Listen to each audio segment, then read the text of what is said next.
term transfer payments a number of times, and I don't know. I have a feeling that, as annoyed as I get at a lot of things, when you hear these same things, I'm gonna say two famous tripes, pithy bullshit statements that drive me insane, and I want you to comment on them one at a time. Here's the first one. Have you heard this? There is no such thing as transfer payments. Yeah, that's the biggest lie in the world. Now, equalization is only one of such. So you're ready for this? This was last year. The numbers are absolutely going to change this year. It's going to, excuse me, it's going to, I swallowed my water.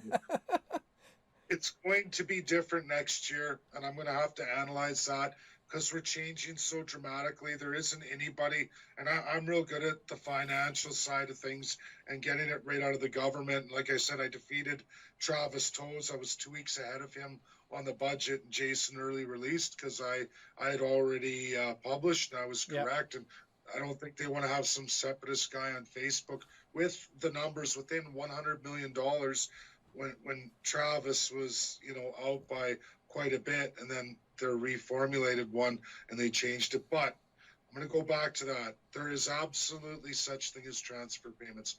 As of last year, the 2018-2019, we paid out $53 billion in federal taxes. Of those taxes, we only got $9.8 billion in a federal health transfer and another $3 billion in other federal services. You could say the military here, some roads, some Edmonton and Calgary, the biggest municipalities, they got some grants. Add that all up, like when you hear Calgary and Edmonton were cheering both their mayors, and I know I have all their records of what they got from the federal government. We're going to help us with Calgary's Green Line and Edmonton's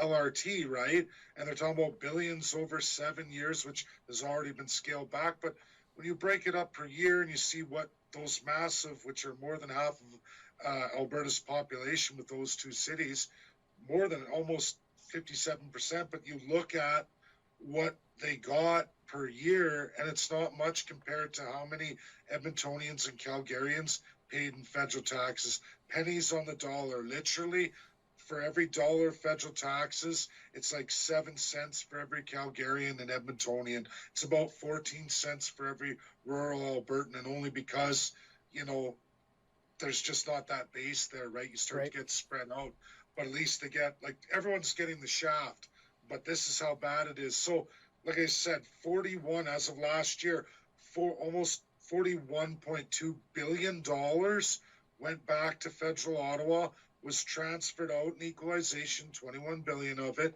On top of that, there's also something what's called equalized territories, which is not part of equalization, territorial transfer. Alberta pays a pile into that too. All those territories get another almost $3 billion with all three territories on top from Alberta. That's Alberta's contribution. So there's 24. And then they want to throw that into centralization, not counted. I'm sorry, but Ottawa decides where the rest of the federal pool money's invested. When you hear things like federal Ottawa funds Visa to set up in BC on the coast, that is your Alberta money because we're only positive in the pot. So think of it like this. Alberta paid so that federal Ottawa would set up a Visa headquarters in Vancouver so that their GDP goes up, not Alberta's. And then there's another one. Federal Ottawa bails out this airline company in Montreal and Ontario or Hamilton. And every time you hear about these bailouts or companies headquartering, or just 2 months ago, the latest one was Google, and Google AI is right here in Edmonton.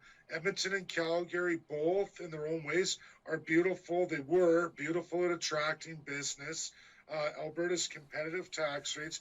Jason lowers corporate taxes. That didn't do anything for us because that centralized money that we all pay. We all know our federal taxes are the most greatest amount of tax we pay.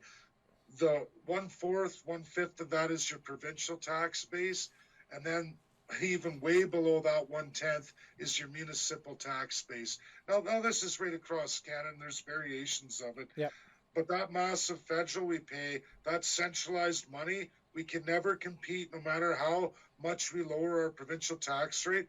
Federal Ottawa's taking your greater federal tax portion and saying, sorry, Alberta, you've lowered your taxes. The companies want to move to you. Pharmaceutical, Quebec is number 2 in all of North America for pharmaceutical. I bet you didn't know that. I did not and know that is healthcare GDP that makes money. It's like a primary sector for healthcare that we don't have in Alberta. Our healthcare costs money. We don't have any pharmaceutical, barely any, some research centers, but not any worldwide. We're on the world market selling drugs that we've developed, or generic drugs, which Quebec is subsidized to do with Alberta money. On centralization, this is on top of equalization. And yes, provinces have to get the same services with the equalization formula, but Ottawa doesn't regulate. Each province that receives equalization doesn't have to spend it on health services. No. They get to spend it on anything they want. So they spend it on subsidizing industries against Alberta. If Alberta lowers tax rates, those provinces subsidize themselves with Alberta's transfer money or the centralization money that Alberta puts in the central pot. Ottawa says, don't worry, set it up in another province. This is why separation is so important. And what I thought was bad, you just made sound a whole lot worse. So thanks for that, Dave.